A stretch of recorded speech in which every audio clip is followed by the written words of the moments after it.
Annyeonghaseyo. This video was on Christmas Day. I went with mama and tita. Pumunta kami sa pinsan nila. Napakadalang lang kung pumunta kami sa mga kamag-anak namin. Kaya syempre, hindi kami familiar sa isa't isa. Hindi rin naman kasi kami dumadalo sa mga family reunion.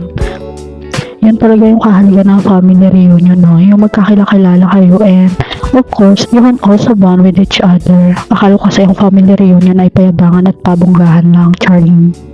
If I wasn't wrong, I just attended that family reunion only once.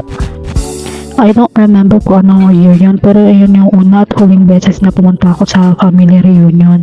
Now kasi wala na akong hilig pumunta sa mga ganong occasions. You know, I just prefer to stay at home rather than to umattend sa mga ganong klaseng reunion. Ganito siguro talaga kapag introvert, I consider myself as an introvert person.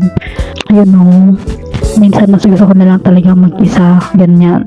Sa dala nga namin pumunta sa mga relatives namin, some of them ay hindi familiar sa akin, Pero of course, I have obligation to know them.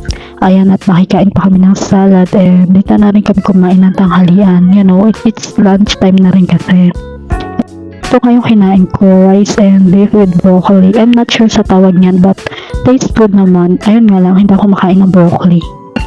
Ewan ko ha, pero for me ha, parang pangmayaman yung broccoli, Charing. Tinry ko ang tikman yung broccoli kasi hindi ko talaga type yung lasa. Kaya yan yung naiwan sa plato ko. At ito naman si tita, my mama's sister. Ayan, solo niya ang mic. She was here singing there and I could say she has a good voice. Sana all. Sabi nga nila sa akin, kanta Grace. But I refused. Allah, gusto niyo ba magkaroon ng super typhoon kapag akong kumanta, Charing?